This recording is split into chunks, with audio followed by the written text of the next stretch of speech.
So, where did it go wrong for you? Where did it go wrong for me?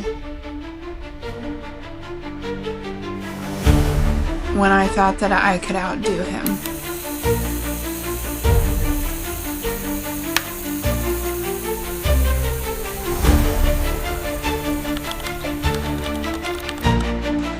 I'm ready.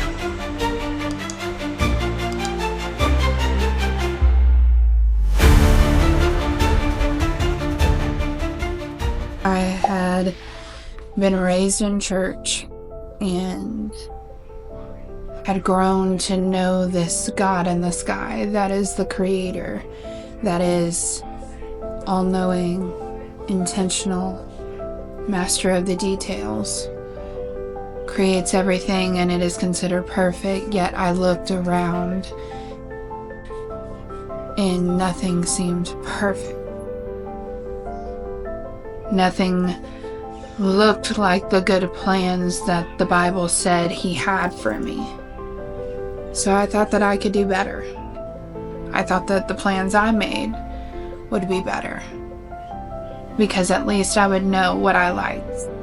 It turned into this thing where I was just hustling, because I thought that if I could do the lives on the popular topics, if I could join the right businesses, if I could talk to the right people, or just work my way in front of people to be noticed, that my life would just take off and become all of the things that I had been dreaming about when I lay down at night. And I truly thought that if I could just get myself there, then everything would be fine. That I would reach the good that it talks about in the Bible. The scripture that says, "Seek ye first the kingdom of God, and all these things will be added unto you," I had in reverse. I was living it out in reverse. I was trying to add all of the things to myself without including God anywhere in it. If everything went how I planned it, then it is January 3rd when you are watching this, and it is the premiere, and you just watched an amazing intro that my sister helped me film, and what has been being planned behind the scenes has actually been birthed to life. You know, I reached a point where I thought that I was gaining traction. I had people reaching out to me, telling me how much the things that I was training on or teaching was impacting their lives, how much the way I was carrying myself was inspiring them, even people buying from the business I was a part of at the time, just because they wanted the community. It didn't hide the fact that I still felt empty. It didn't hide the fact that I was still going in the bathroom at night to cry because something was missing in my life. Eventually, I got back into church. And once I got plugged back into church, things started to look different. They started to kind of go up some. It seemed like my life started to take a turn for the better. I started noticing changes within myself and within my life. You said that when you got back into church, things started changing for you. Could you tell me a little more about how those changes manifested in your life?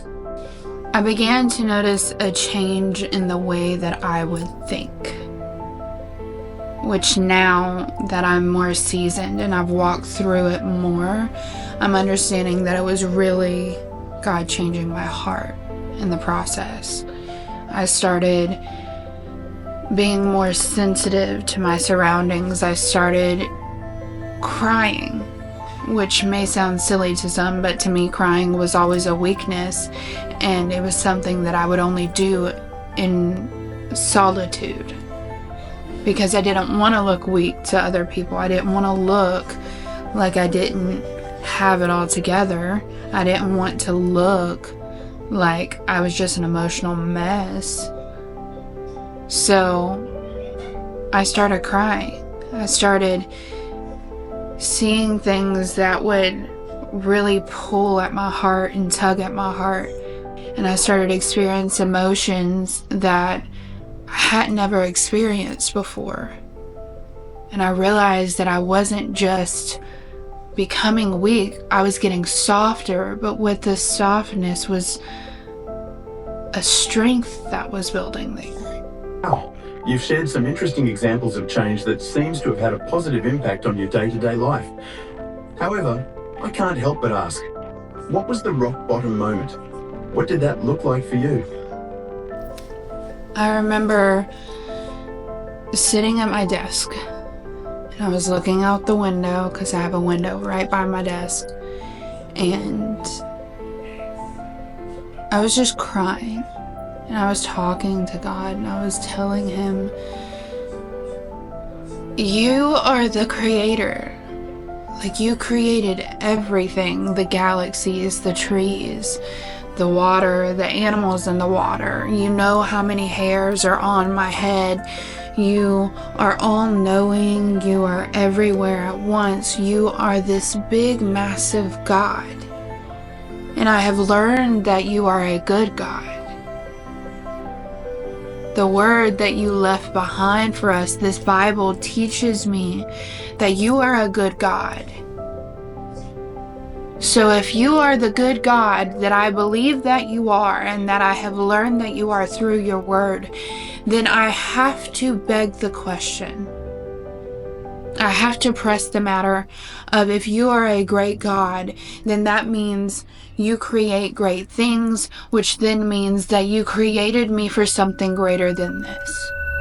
Because I wonder where this is going to go. Like, when I put it on TikTok, the audio, because I did a sneak peek of the intro, and I literally got so many people responding saying, I needed this, like, I can't wait for this, this is what I've been needing to see. And whenever you're like trying to step out on faith, and you're at that point where like you don't know if it's, I mean, obviously if God's called you to it, it's going to be successful, but there's still part of you that's like, is it though? I reached a point when I was sitting there and I was in this dialogue with God, where I told him that I was more terrified of being in the same spot with the same life a year from that moment than I was to take the leap of faith and do what I knew I was supposed to do. So then I tested him. I honestly actually bargained with him. I said, God, if you are this big, great God that I know you are, forgive me for my doubt, but I need you to prove it. As if all of the stories we read in the Bible was not proof enough, as if he owes me any proof. But that is where his grace comes in. That is where I am now, in a totally different space, but I'm reminded that his mercies are new every morning. So I bargained with him. I said, God, if this is what I'm supposed to do, if I'm supposed to have this conversation and completely change my life, then I need you to facilitate the conversation. Open the door and I'm going to take it. Fear and all. Boy, did he give me Amazon Prime delivery. He really did. The next morning is when my life completely changed. I decided in that moment to stand in courage, because I knew that in order for me to live the life life that I was created to live and that I was meant to live. I had to take my life out of my will, and I had to put it back in His. And I knew that nobody was going to understand that. Rock bottom for me was looking in the mirror and not knowing myself anymore. Not knowing the person that was looking back at me.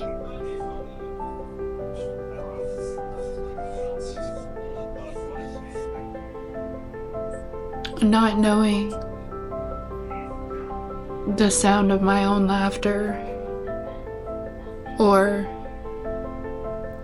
the things that I liked or I didn't like. Rock bottom was realizing that I was spending my days in survival mode, doubting a God that at one point I knew without a shadow of a doubt was great.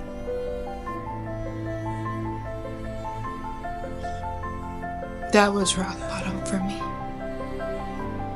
And I chose to bargain and extend an offer on the table.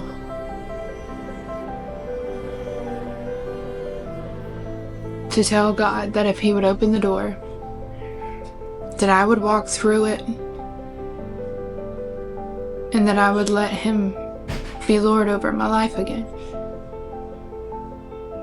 Do you feel like things immediately began to look up for you? I wouldn't say immediately at all. No, things did not immediately look up for me. Things actually immediately got harder. I walked through weeks of what I would like to call the refining process. When you make wine, the grapes have to go through a crushing, and then they have to go through a fermentation. There's a whole process with it. And I like to tell people that God took me through a season of making new wine. There was crushing, there was stretching. There were times where I honestly got angry. And so you get angry at God and you ask, well, where are you? You're supposed to be my defender, you know? Making all things right now. And then you feel guilty for being angry at God. And you feel guilty in moments where you're joyful and you're laughing.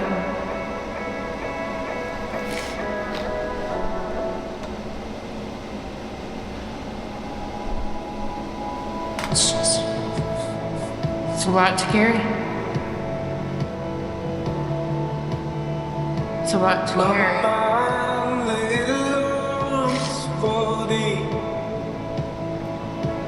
My soul, it knows what it needs. It felt like emotionally I was getting dragged behind a truck on a dirt road.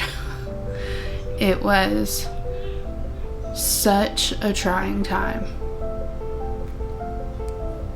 But it was a time where I had to get up and walk with God every single day. Every single day. I had to get up and walk with Him. And if I'm honest, I feel like this is where my true relationship with God was born. I was no longer riding on the coattails of my father's relationship with God, of the pastor's relationship with God, of the congregation's relationship with God, of my friend's relationship with God. I had to have my own. And it was born in this season of intimate time with Him, of intimate conversations with Him, of learning how to trust Him. I had to tell God, I don't trust you and I don't know why. And then I had to watch Him build that trust with me. I had to let Him build that trust with me. He quit being this big God in the sky for me, and He became my best friend in this season. And there were days where I had to look in the mirror and I had to declare what He says about me over myself, even when my beliefs didn't line up with what I was saying. I had to look at myself in the mirror and I had to say, you are fearfully and wonderfully made. You have been called for such a time as this. Even though I walk through the valley of the shadow of death, I know that He is with me. I had to tell myself those things consistently, repetitively. And those are the things that I had to take my thoughts captive with. Every time I would have a thought of, well, what if I fail? What if this doesn't turn out to be the decision that I was supposed to make? What if all the what ifs had to be drowned out by the you are, by the I have called you, by obedience? Because at the end of the day, my obedience and what I knew was the right choice didn't just affect me. My obedience affected everyone around me. Many people are on the search for that magic pill that brings their entire lives into alignment. Do you feel like you have found it? I wouldn't say that there's a special pill.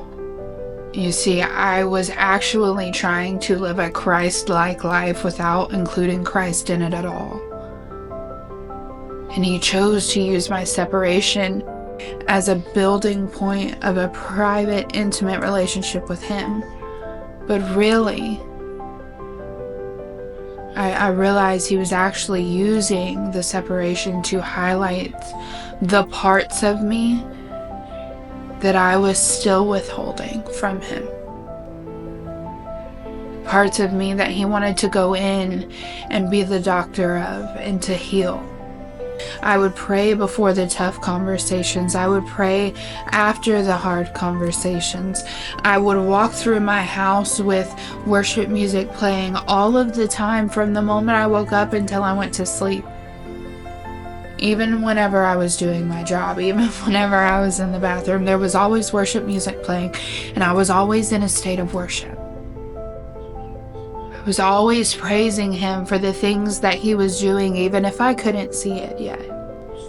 Even if everything around me still looked imperfect,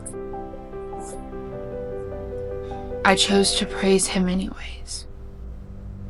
I chose to worship Him anyways because I realized that He was worthy of my worship, regardless of if He did change my life or if He didn't.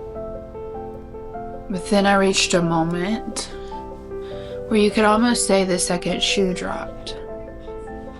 I was in the process of having this deep relationship with God, of learning intimacy with Him.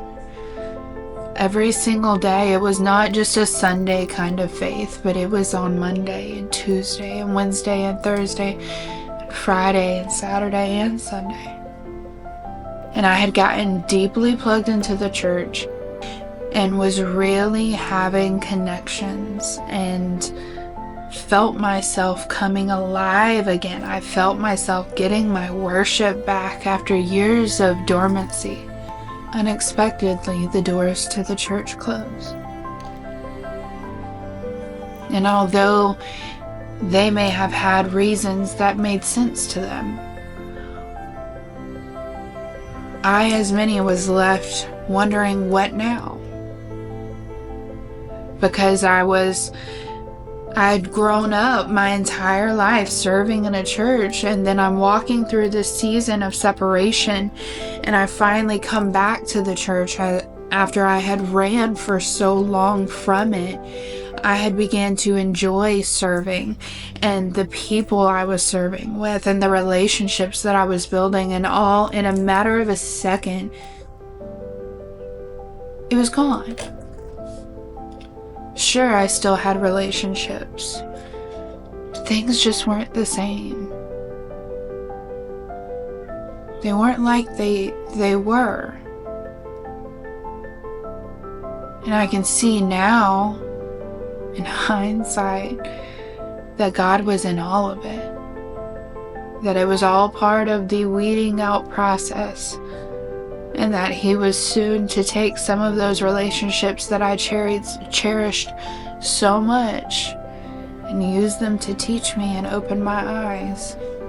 Because from that space, relationships were birthed that are deep, that aren't just surface level, see you on a Sunday, how's your family? But that are deep, and they challenge me, and they call me higher, and they demand greatness from me. Those are the relationships that I want to have whenever I'm old and white-haired and literally sitting on my porch with coffee watching the sunrise in a rocking chair. You were set to release this docuseries in January of 2025. I must ask, why now? What makes this current timing perfect for you to decide to take action? In the beginning of this interview, I told you that I thought that I could do it better. But over the past 12 months, God has showed me that my version of better falls so flat compared to His. I am in a metaphorical tunnel, and there is an arena that is awaiting. And I've got all the adrenaline building, and I'm like metaphorically like jumping, stretching my arms, getting ready to run out, because I know that once I run out, my mind is going to be blown by what God has planned for me. How He's going to use me, the things He's going to do in my life. I'm finally at a point where I can be real and raw and honest and vulnerable, because God required me to be real, raw, honest, and vulnerable with myself first. So that's why now is the timing, because I was created and I was called for a time such as this. If I can just impact one person, if one person clicks on a video and sees this interview, or one person watches one of the docuseries episodes to come and sees a glimpse into my life and gets inspired not just to change their lives or to move out of their will and fully pursue God's will for them, then it was all worth it. That's what this is for. If one person's life has changed because of my obedience, then I've done my job. To spin off the last question I would like to ask, what's next for you? What's next? What's next is I bring you in. I let you see the good, the bad, the raw, the real, the pretty, the ugly, every part of it. I let you see a glimpse into my life every day. And I get to let you see me in pursuit of following the one role that I have, and that is to keep moving forward. When you lose your job, keep moving forward. When you lose your friends, keep moving forward. When everything is good, keep moving forward. When everything falls to crap and is awful, keep moving forward when you feel like you have no purpose. Keep moving forward. Keep moving forward for your children, for your spouse, for the coworker that seems to have lost all hope. Please keep moving forward.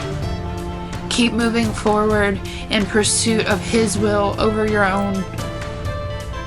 Keep moving forward in pursuit of the life that He has called good for you, not for the one that you think you could do better. But it all just boils down to keep moving forward. And that is what is next.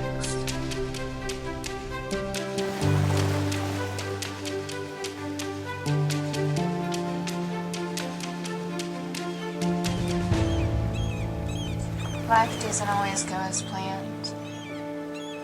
There are moments of heartache, struggle, and uncertainty.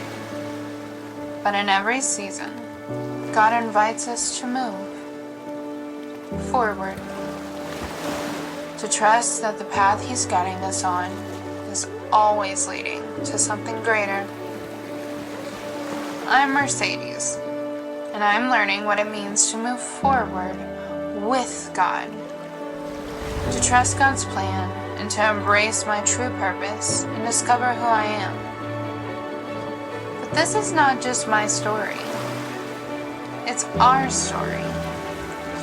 The story of every woman, mother, and soul who is ready to take the first step forward, trusting that no matter the struggle, God is always moving us toward a life of peace, purpose, and flow. But forward isn't just a direction. It's a call to step into purpose, to embrace your divine destiny, and to trust that with God, all things are possible.